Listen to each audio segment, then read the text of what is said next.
दरवाजा ही खुला छोड़ रखा है। कितनी बार बोला इन बच्चों को दरवाजा बंद करके रखो, सुनते ही नहीं है। मस्ती कर रहे होंगे कहीं। कहाँ हो दोनों?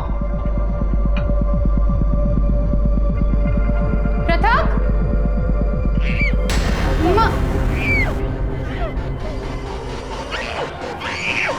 मेधा, मेधा,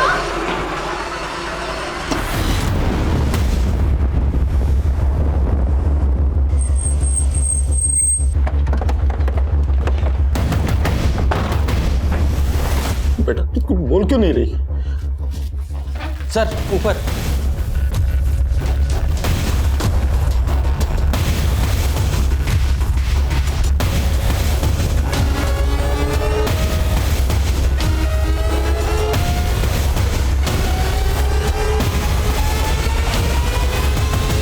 सर जब ये हुआ तब मैं ऑफिस में था। मेरे बेटे ने फोन करके मुझे बताया। बेटा आपने पापा को फोन किया था?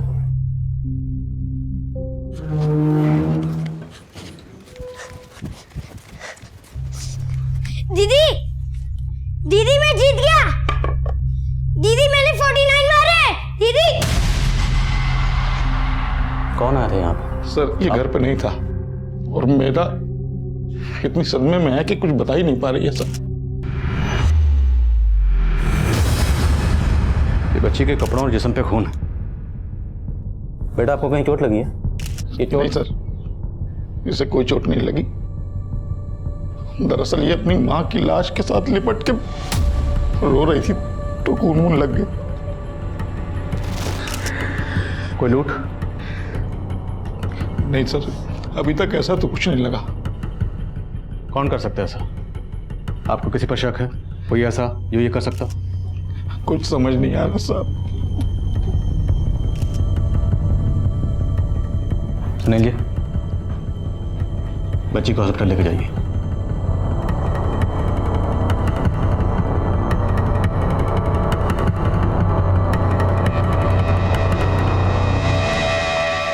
काफी ब्रूटल मर्डर है सर। मल्टीपल स्टैबिंग्स की गई हैं। घर में कोई मर्डर वेपन भी नहीं मिला। सर आसपास रहने वाले लोगों से पूछताछ की, किसी ने घर में किसी को आते जाते हुए नहीं देखा और ना ही किसी ने घर से चीखने चिल्लाने की कोई आवाज़ें सुनी। ना ब्रूटल मर्डर हुआ है, किसी ने कुछ नहीं देखा, कुछ नहीं सुना। कहीं ऐसा तो नहीं कोई कुछ छुपा रहा है? सर घर के बाहर कोई सीसीटीवी भी नहीं है। घर में कोई लूट भी नहीं हुई तो शायद दुश्मनी का एंगल हो। मियाँ बीवी के बीच के रिश्तों के बारे में पता करो और जितने सबूत मिले सब इकट्ठा करो।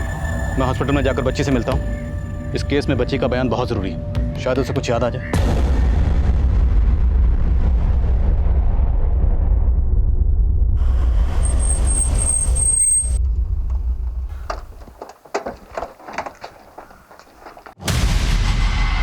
ये क्या कह रहे हैं आप? ऐसा मत बोलिए, ऐसा कुछ नहीं हो सकता। डॉक्टर बच्ची कैसी है? सर बच्ची के साथ रेप हुआ है।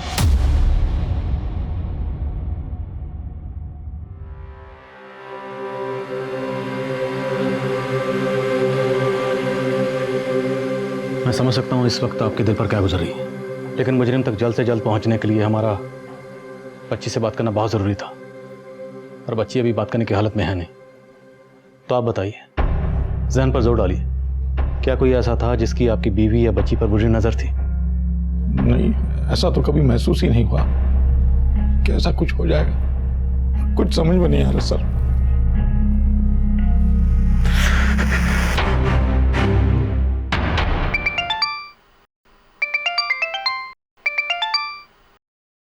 हाँ शर्मा। सर रतन गैस एजेंसी की यूनिफॉर्म की एक शर्ट मिली है जिसपे खून लगा हुआ है। रतन गैस एजेंसी? जी हाँ सर, और ये खून काफी ताज़ा लगता है।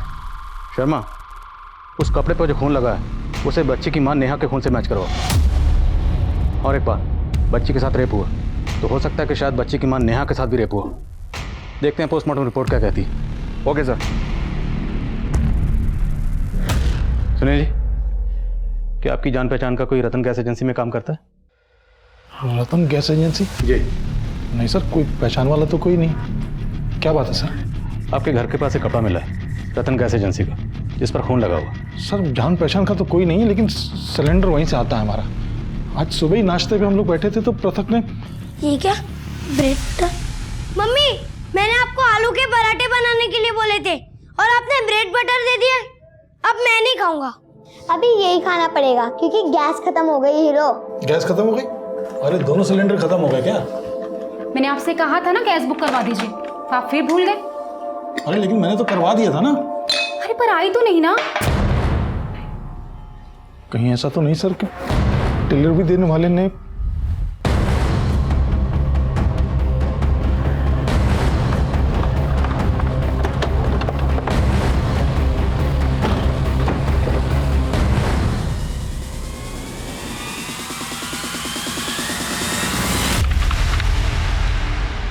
हाँ सर, सुनील शर्मा का बुकिंग है।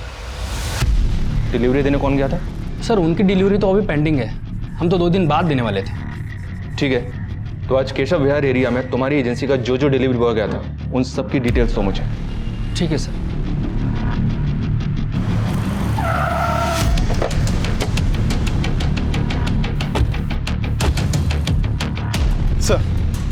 सर शर्ट पे मिला ब्लड मेधा की माँ के ब्लड से मैच करता है और हमने रतन गैस एजेंसी में काम करने वाले उन चारों लड़कों को उठा लिया है जो उस दिन केशव विहार और उसके आसपास के एरिया में डिलीवरी करने गए थे। सर चारों अंदर लॉकअप में हैं। तुम चारों में से सुनील शर्मा के घर कौन कौन गया था?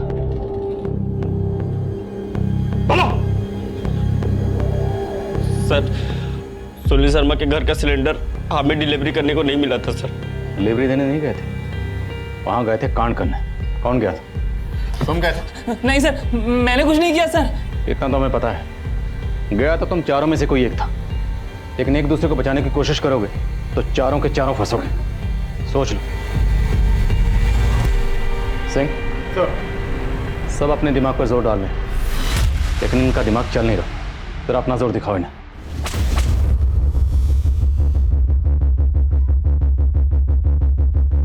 बेटा इनमें से कौन था? कोशिश करो पहचानने की।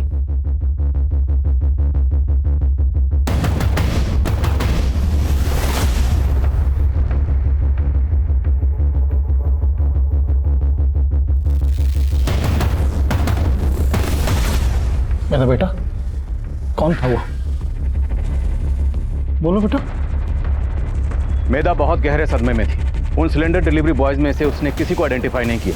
उस वक्त हम अंदाजा लगा रहे थे कि मेधा के साथ साथ उसकी माँ का भी रेप हुआ होगा, पर पोस्टमार्टम रिपोर्ट ने हमारी थ्योरी बदल दी। सर पोस्टमार्टम रिपोर्ट के मुताबिक मेधा की माँ का रेप नहीं हुआ, उसका मर्डर हुआ दिन में 3 बजे के आसपास, और ये फुटेज ढाई बजे की है, जब ये बंदा मेधा के घर से थोड़ी दूर एक सीसीटीवी में कैप्चर हुआ। रिवाइंड करो।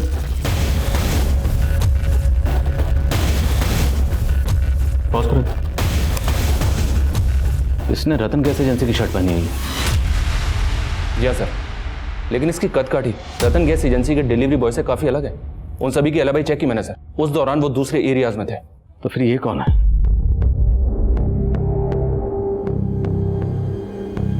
इसके जूते देखो, एकदम सफेद साफ, neat and clean. Delivery boy के जूते कितने साफ। जी हाँ सर, और जूते काफी महंगे और ब्रांडेड भी लग रहे हैं। ऐसा भी तो हो सकता है सर, ये बंदा रतन गैस एजेंसी का हो ही नहीं, इसने पर्पसली उनका यूनिफॉर्म पहना मेधा के घर में घुसने के लिए। अगर ऐसा है तो ये जो भी है, ये जानता था कि मेधा के घर में सिलेंडर आने वाला है और इसी बहाने से उनके घर में घुसा होगा।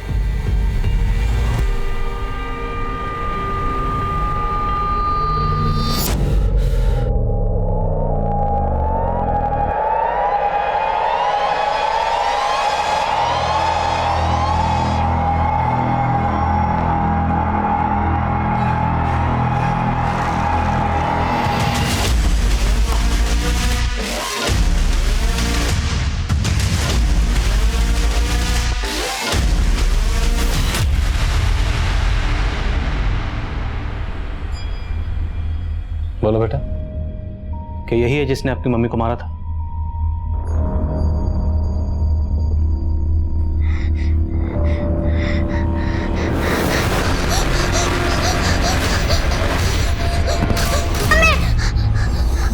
मम्मी प्लीज आप लोग बाहर चले जाइए। Sister injection. मम्मी रिलैक्स बेटा, कुछ नहीं हुआ है, कुछ नहीं हुआ है। रिलैक्स रिलैक्स, कुछ नहीं हुआ है।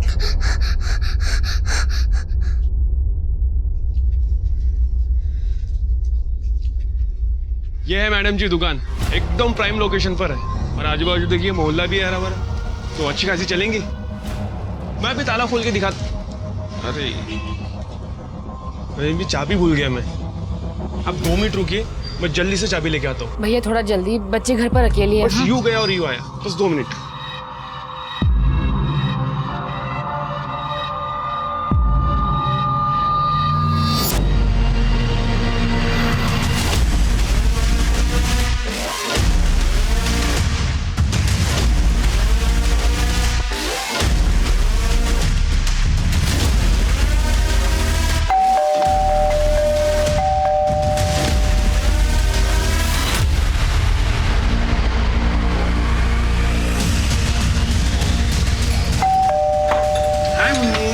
Hi uncle.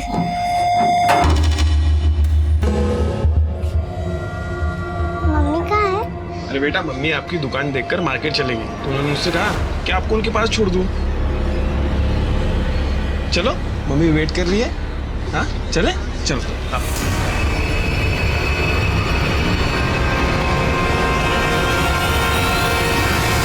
सर, इसे देखकर मेधा जिस तरह से घबराई, उससे ये तो साफ होता है कि मेधा का रेप और उसकी माँ का मर्डर इसी ने किया है। पर मेधा के पेरेंट्स के बैकग्राउंड में ऐसा कोई भी एंगल नहीं मिला जिसके पीछे क्राइम का मोटिव हो। शर्मा, घर में 2 लोग थे, 12 साल की बच्ची मेधा और 32 साल की उसकी माँ नेहा। लेकिन बच्ची का रेप होता है और उसकी माँ का मर्डर। कहीं ये कोई चाइल्ड मोलेस्टर तो नहीं?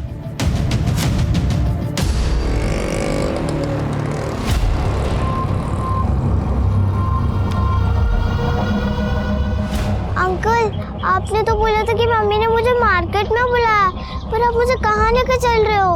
अरे बस पहुंच ही गए बेटा, हम पास में ही हैं यहाँ पर। चलो चलो।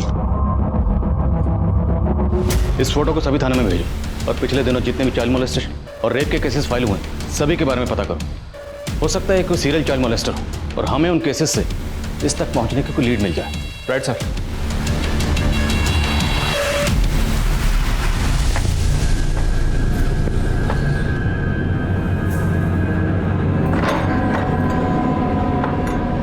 मुन्नी,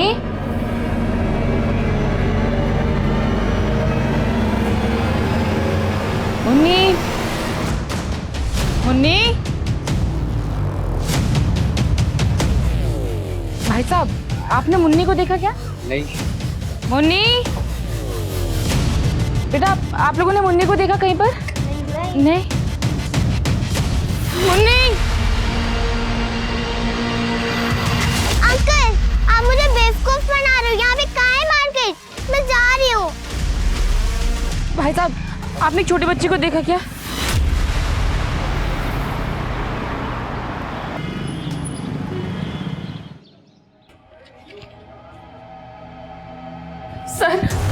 सर हमारी बच्ची मुन्नी।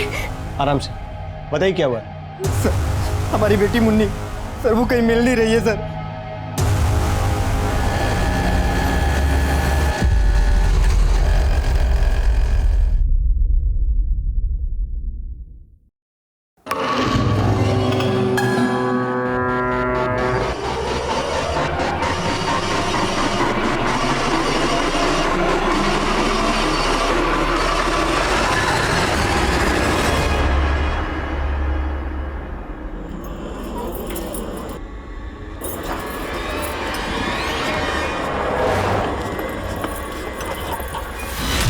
सर, मैंने उस वाइट शूज वाले आदमी का सीसीटीवी इमेज दूसरे थानों में भेजा। उससे रिलेटेड तो कोई भी अपडेट सामने नहीं आया, पर उन थानों से भी चाइल्ड मोलेस्टेशन और रेप के ऐसे कई केसेस सामने आए हैं जो अभी तक सॉल्व नहीं हुए हैं। एक खास बात और है सर, इन सभी केसेस में वारदात थर्सडे को ही हुई है। थर्सडे को? ये बच्ची मेधा का रेप और उसकी माँ का कत्ल भी थर्सडे को ही हुआ था ना? जी हाँ सर। मेधा और उसकी माँ के केस के बाद रामनगर थाने से मुन्नी नाम की एक बच्ची का केस भी सामने आया। इस बच्ची के साथ सिर्फ रेप नहीं हुआ सर, इसका मर्डर भी किया गया, वो भी पिछले थर्सडे को ही। ये थर्सडे का कॉमन कनेक्शन किसी सीरियल मोलेस्टर की तरफ इशारा करता है। शर्मा, अभी तक जितने भी केसेस सामने आए सबकी डिटेल पता करो और मैं रामनगर जाकर इस बच्ची मुन्नी का केस इन्वेस्टिगेट कर रही टीम से मिलता हूँ। छोड़ दो ना मुझे, छोड़ दो प्लीज।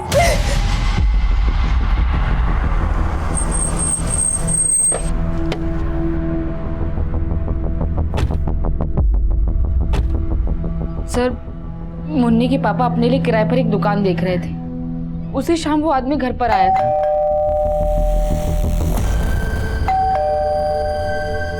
जी कहिए। उसने मुझे बोला कि मुन्नी के पापा ने उसको भेजा है और वो बिजी है तो मैं जाकर दुकान देख लूं।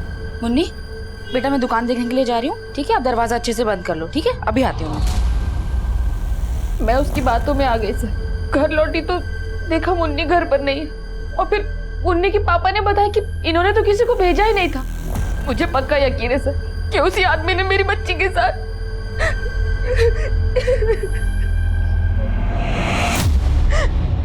सर उस आदमी ने जो दुकान मुन्नी की माँ को दिखाया था उसका ओनर रेंट पे दुकान देने वाला ही नहीं था। हमने इस एरिया के सारे ब्रोकर्स को इन्वेस्टिगेट करके देखा, हमें लगता है वो आदमी इस एरिया का था ही नहीं।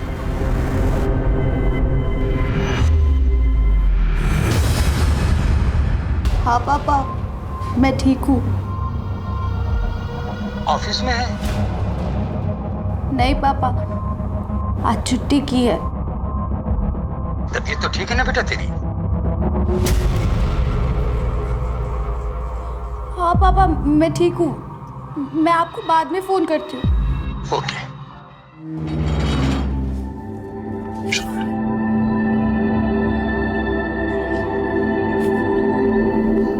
बेटा आ जाओ।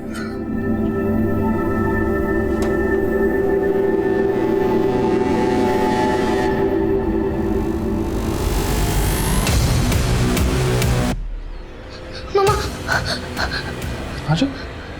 मम्मा नहीं बेटा नहीं, बेटा कुछ नहीं हुआ, सब ठीक है। पापा है ना तुम्हारे साथ ना, कोई नहीं, कुछ नहीं हुआ। आ जाओ।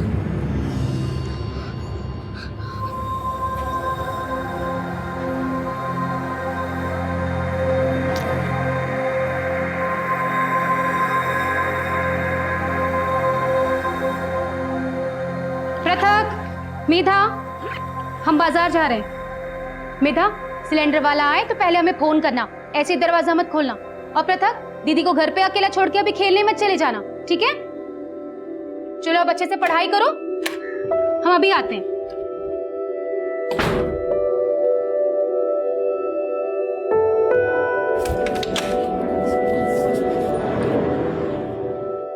दीदी दीदी मैंने आपको बताया था ना कि मेरा मैच है। मम्मी ने भी बाहर जाने से मना किया है ना, बुलाओ अभी। नहीं नहीं नहीं प्लीज दीदी जाने दो ना, मेरा मैच खेलना जरूरी है। और दीदी प्लीज जाने दो ना, प्लीज प्लीज प्लीज जाने। ठीक है जा, लेकिन मम्मी के आने से पहले आ जाना। पक्का? थैंक्स दीदी, मम्मी को मत बताना। ठीक है मम्मी के आने से पहले आ जाइयो। पृथक सब मेरी गलती है पापा, मुझे नहीं जाना चाहिए था ना पापा।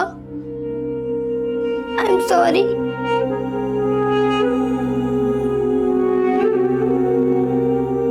मेधा के घर में सिलेंडर आने वाला था तो कातिल सिलेंडर डिलीवरी बॉय की यूनिफॉर्म पहन के उनके घर में घुसता है। मुन्नी के माँ बाप दुकान ढूंढ रहे थे तो कातिल ब्रोकर बनकर उनसे मिलता है। मतलब साफ है, कातिल जो भी है वो पहले फैमिली के बारे में जानकारी इकट्ठा करता है, उनके बारे में पता करता है, फिर उन्हें अपना टारगेट बनाता है। मोडस ऑपरेंडी सेम है तो शायद कातिल भी सेम ही हो। सर मुन्नी की माँ ने उस आदमी का ये स्केच बनवाया था पर उसने ध्यान नहीं दिया कि इसने इसकी तरह व्हाइट शूज पहने थे यानी। और सर दूसरे थानों से भी अलग अलग सीसीटीवी इमेजेस और स्केचेस सामने आए, सारे सस्पेक्ट अलग अलग दिखते हैं। आदमी एक नहीं लगता सर। तो तुम्हें लगता है कोई गैंग है जो थर्सडे को बच्चियों को अपना शिकार बनाता है? मुद्दा बेहद गंभीर था और इन सभी केसेस की सिमिलरिटीज को देखते हुए डीसीपी साहब ने इन सभी केसेस को इन्वेस्टिगेट कर रहे ऑफिसर्स की एक टीम बनाई जो मेरी अगुवाई में कंबाइंड मिशन पर थी। और अब तक जितने केसेस सामने आ चुके थे हमने सबको बारीकी से स्टडी करना शुरू किया। मेधा और मुन्नी की तरह कई बच्चों की मुस्कान छीन ली गई थी और हम विक्टिम्स की फैमिली से मिलकर हर तरह की जानकारी जुटा रहे थे, लेकिन कई फैमिलीज उस हादसे के बारे में फिर से कोई बात नहीं करना चाह रही थी। कई फैमिलीज हम पर ही अपना गुस्सा निकाल रही थी। उनका कहना था कि हमने अपना काम ठीक से नहीं किया, जो कि वाजिब भी था। रेप, मर्डर और मोलेस्टेशन के 20 से ज्यादा केसेस अनसॉल्व थे।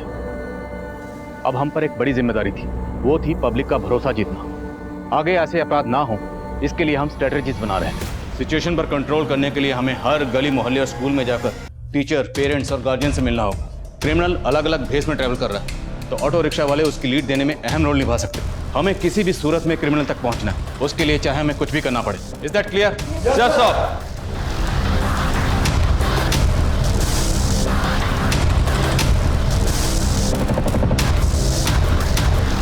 क्रिमिनल से सजग और सतर्क रहने के लिए हमने 10,000 से ज़्यादा पैम्फलेट्स दिल्ली और उसके आसपास के एरियाज में डिस्ट्रीब्यूट करवाए। हमारी टीम्स पर्सनली लोगों को मिलकर आगाह कर रही थी कि अगर वो कहीं भी कोई भी संदिग्ध गतिविधि देखें तो तुरंत हमें इतला करें। लेकिन इन सारी कोशिशों के बावजूद क्रिमिनल तक पहुंचने का हमें एक भी स्ट्रॉन्ग क्लू नहीं मिला और बच्चियां अब भी उस हैवान के साए से महफूज नहीं थी। मुझे बाथरूम जाना है। शर्मा, तुम्हें लगता है ये कोई गैंग है, लेकिन सारे क्राइम थोड़े थोड़े गैप के बाद हो रहे हैं। तो हो सकता है क्रिमिनल एक ही है जो एक जुर्म करने के बाद अपना हुलिया बदल लेता हो। लेकिन सर फिलहाल तो कुछ समझ में नहीं आ रहा है, ये एक है या एक से ज्यादा। अब इसे समझने के लिए हमें भी अपनी तहकीकात का तरीका बदलना होगा। क्रिमिनल विक्टिम को अपना टारगेट बनाने से पहले उसके बारे में सब कुछ पता करते हैं।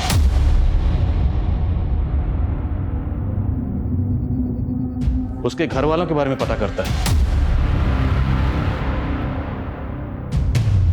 तो जाहिर सी बात है उस एरिया में जाता होगा, घूमता होगा, रेकी करता होगा। एक काम करते हैं, उस फुटेज को एक बार फिर से स्टडी करते हैं। किसी ना किसी फुटेज में कुछ ना कुछ तो ऐसा जरूर कैप्चर हुआ होगा जिससे हमें कुछ क्लू मिल सके। लेकिन सर 20 केसेस हैं और इतना सारा फुटेज मुश्किल है, पर करना तो है। सीसीटीवी के साथ साथ हमें सभी एरियाज के डंप डाटा को स्टडी करना होगा। सारे क्राइम थर्सडे को होते हैं, तो क्रिमिनल एक है या गैंग है जो भी है, लेकिन शायद थर्सडे को उनकी छुट्टी रहती है। तो पता करो ऐसी कौन कौन सी मार्केट्स हैं, ऐसे कौन कौन से ऑफिसेस हैं जो थर्सडे को बंद रहते हैं। हमें सारी कड़ियाँ जोड़नी है। अब हमारा सबसे पहला काम यही आइडेंटिफाई करना है कि वो एक है या अनेक।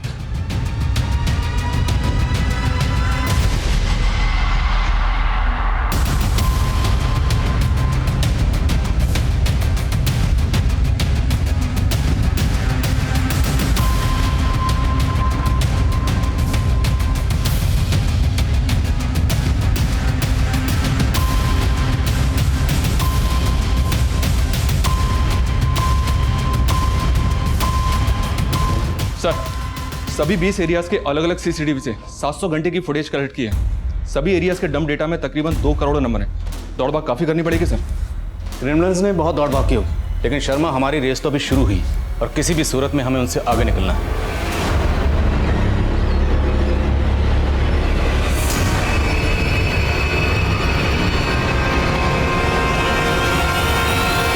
अलीशा पुत्र, यहाँ क्या कर रही है? तेरे पापा का फोन आया, चल जल्दी कर जल्दी।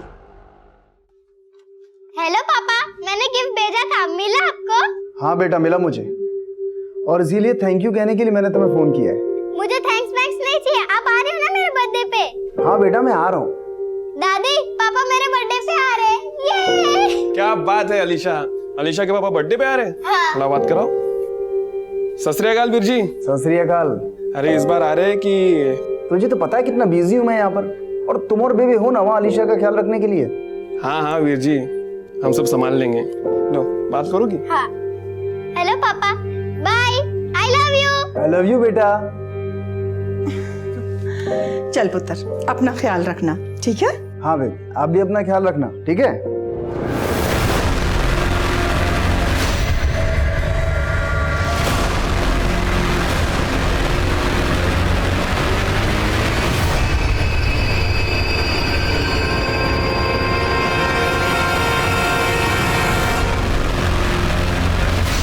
सर सभी 20 एरियाज की तकरीबन 700 घंटे की फुटेज में से हमने कुछ सिलेक्टेड क्लिप्स आइडेंटिफाई किए हैं।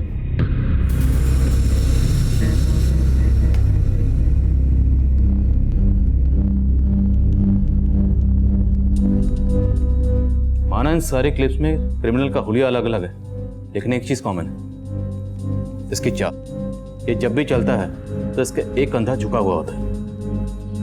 सर इसका मतलब ये गैंग नहीं है, आदमी एक ही है।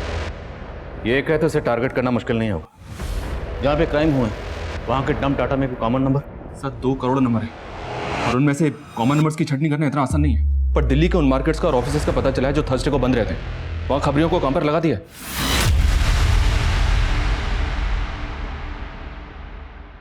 अलीशा पुत्र, क्या हो गया पुत्र? हाँ? क्या? अरे बोल तो सही, क्या क्या हो गया?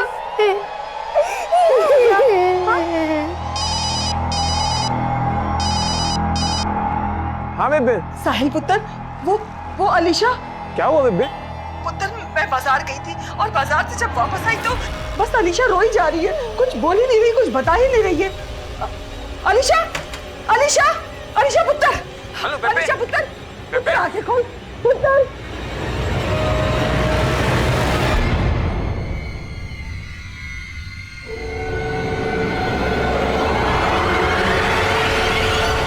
डॉक्टर साहब, क्या हुआ अलीशा को?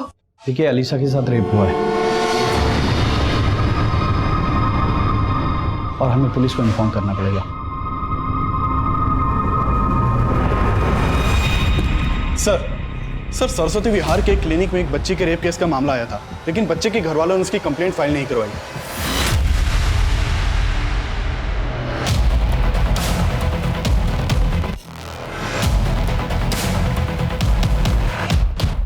सर, उस बच्ची का नाम अलीशा था, उसी के साथ रेप हुआ था।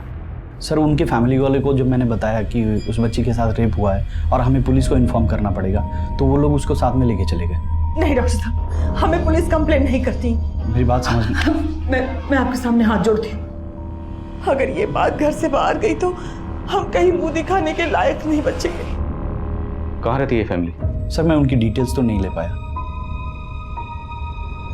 लेकिन सर मैंने जब ये न्यूज़पेपर में मोलेस्टेशन का केस देखा तो मुझे लगा कि उस दिन ही आप लोगों को इन्फॉर्म कर देना चाहिए था। कब की बात है? सर, 2 दिन पहले। 2 दिन पहले भी थर्सडे था, तो शायद ये वही क्रिमिनल है। ये क्राइम पे क्राइम किया जा रहा है और हम अब तक उस तक पहुंचने में नाकाम हैं। शर्मा, इस क्लिनिक के सीसीटीवी का फुटेज निकलो। वो फैमिली इसमें जरूर कैप्चर हुई होगी। पता लगाओ कि वो फैमिली कहाँ रहती है और उनकी बच्ची का रेप कहाँ हुआ था। हमारे इस फैमिली से मिलना बहुत ज़रूरी है, क्योंकि हो सकता है इस फैमिली के जरिए हमें उस क्रिमिनल तक पहुंचने को लीड मिले। Right sir. वीर जी, मैंने बेबे को कहा था कि पुलिस को इन्फॉर्म करने में कोई बुराई नहीं है, लेकिन बेबे ने तो मेरी सुनी ही नहीं। अरे तुम लोगों का दिमाग खराब हो गया क्या? फोन दो। गौतम पुत्र, तू अलीशा की बिल्कुल फिक्र मत कर। अरे कैसे फिक्र ना करूँ माँ, ये छोटी मोटी बात नहीं है। हमने पुलिस में इसलिए इन्फॉर्म नहीं किया क्योंकि लोगों को अगर पता चल जाएगा तो हमारी अलीशा का जीना हराम हो जाएगा। मुंह पे तो हमदर्दी करेंगे और पीठ पीछे हमारे बच्चे के ऊपर क्या बीतेगी ये कोई नहीं समझेगा, कोई नहीं समझेगा पुत्र। सर, यही वो बच्ची है जिसकी कंप्लेंट दर्ज नहीं करवाई गई। क्लिनिक के आसपास के एरिया में पता किया, लेकिन पता नहीं चला कि इस बच्ची की फैमिली रहती कहाँ है। टर्म टाटा का क्या स्टेटस है? सर, बहुत ज़्यादा है, टाइम लग रहा है। शर्मा, टाइम नहीं है हमारे पास। अगले हफ्ते फिर थर्सडे आएगा, फिर किसी बच्ची के साथ वारदात होगी। हमें इस वारदात को रोकना है। हम पूरी कोशिश कर रहे हैं सर। शर्मा, हमारी कोशिश कोई नहीं देखेगा, लोगों को रिजल्ट चाहिए। अब मैं कोई चांस नहीं ले सकता। अब मुझे ये क्रिमिनल किसी भी सूरत में अपने लॉकअप में चाहिए।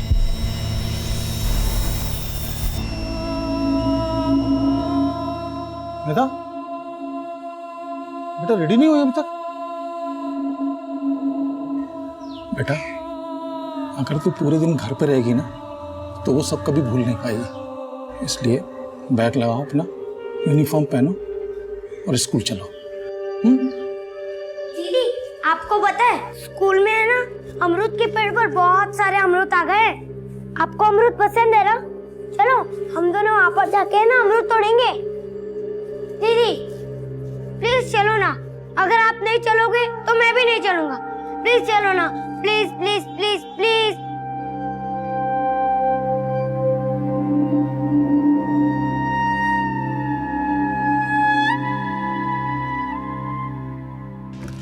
सर, उस फैमिली का पता चल गया है जिन्होंने पुलिस कंप्लेंट फाइल नहीं की थी। उस बच्ची का चाचा एक शोरूम में सेल्समैन था। एक आदमी ने उसकी पहचान की और उस शोरूम से उसकी फैमिली के घर का एड्रेस मिल गया।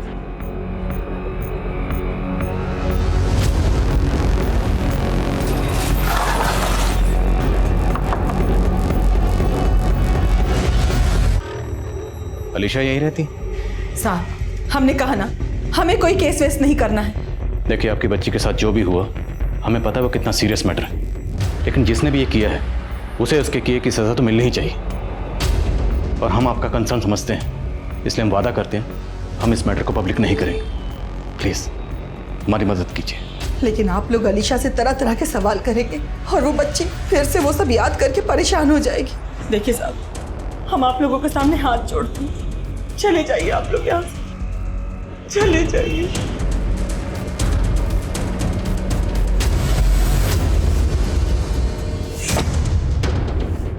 रिया, रिया इधर तो, रिया, रिया इधर तो, रिया, रिया यहाँ पे आओ, रिया।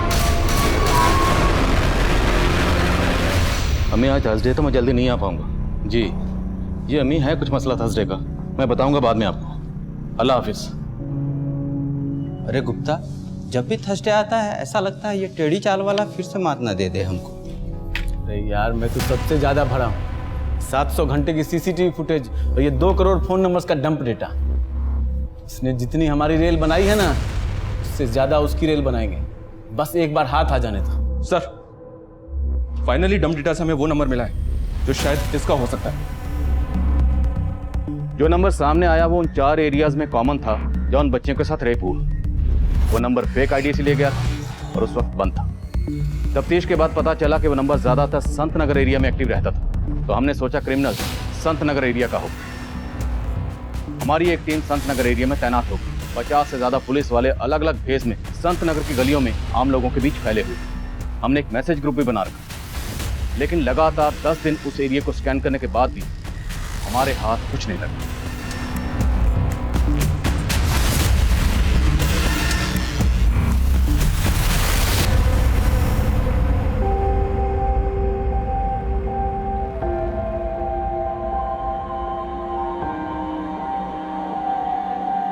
शर्मा, हाँ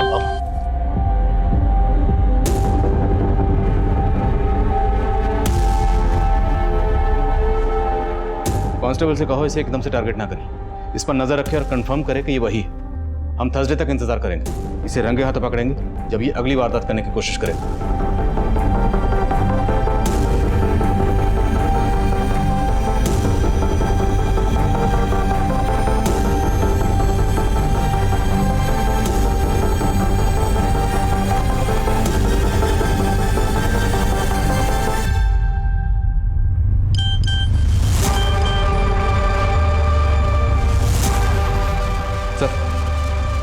फोटो देखिए।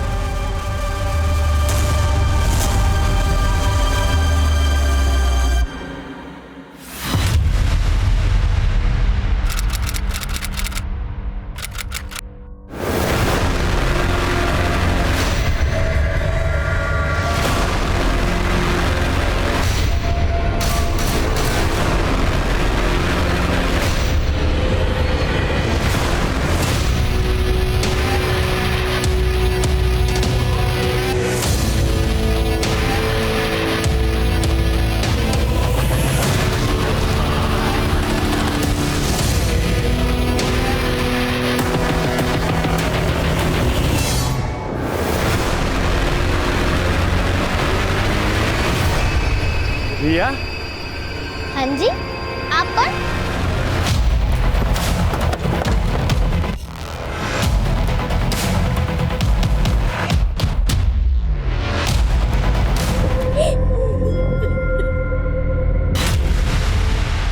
जब आपने उस गैस एजेंसी के यूनिफॉर्म और वाइट जूते के पोस्टर सर्कुलेट किए, मुझे तभी उस पर शक हो गया था, लेकिन तब श्योर नहीं थी। लेकिन जब उसने मेरे साथ, छोड़ना नहीं सर उसको, बिल्कुल मत छोड़ना। जाओ अलीशा को लेकर आओ। अरे क्या कर रहे हैं सब? और आप कहाँ जा रही हैं? ये क्या है ये सब? ये क्या क्या कर रहे हैं आप? अलीशा को लेकर जाना है, उसका मेडिकल करवाना। सर मैं तो खुद ही पछता रही हूँ कि मैंने साहिल को अपना दोस्त समझा।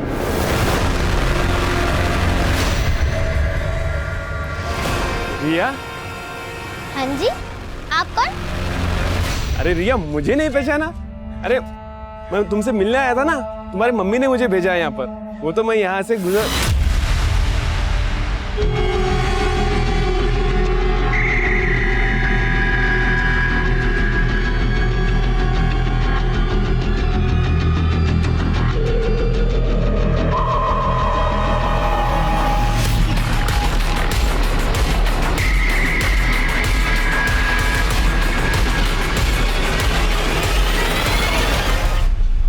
जिस शोरूम में तू काम करता था वो थर्सडे को बंद रहता है, और ये सारे कांड थर्सडे को ही हुए।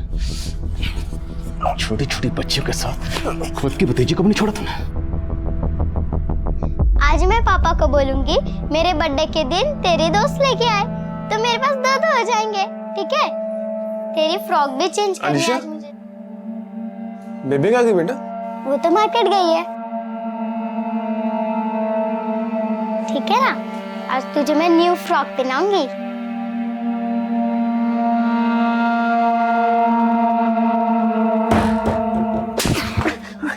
तो अलीशा के साथ बहुत पहले से ही नहीं सर, नहीं, वो जिस तरह से आप लोग मुझे ढूंढ रहे थे तो मैं बाहर कुछ कर नहीं पाया, इसलिए घर में ही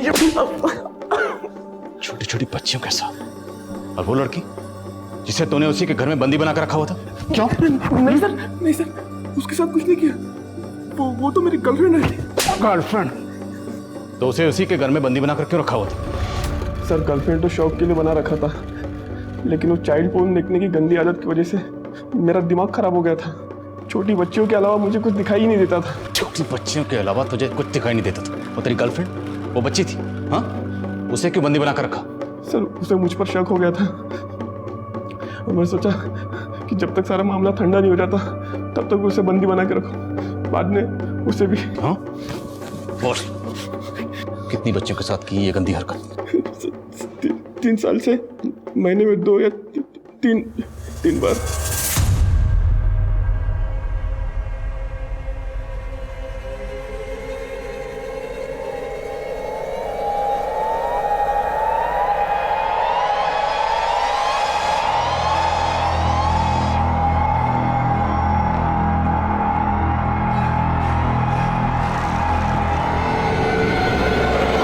इसकी इतनी धुलाई करो कि इसकी चीखें मेरे कैबिन तक सुनाई देनी चाहिए।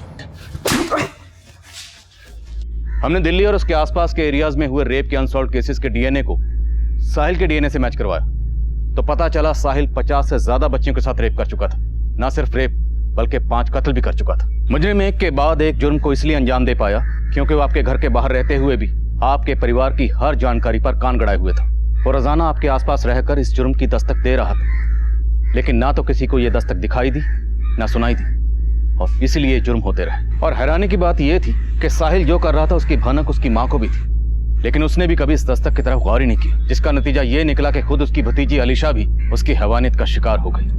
कहते हैं कि अगर जिस्म के किसी हिस्से में जहर भर जाए और इलाज नामुमकिन हो तो इससे पहले कि वो जहर पूरे जिस्म में फैले और सवाल जिंदगी और मौत का बने तो जिस्म के उस हिस्से को बचाकर नहीं बल्कि काट कर अलग कर देना ही बेहतर होगा। अब मैं इंस्पेक्टर आदिल खान आपसे इजाजत लेता हूं, फिर मिलेंगे एक नए केस के साथ।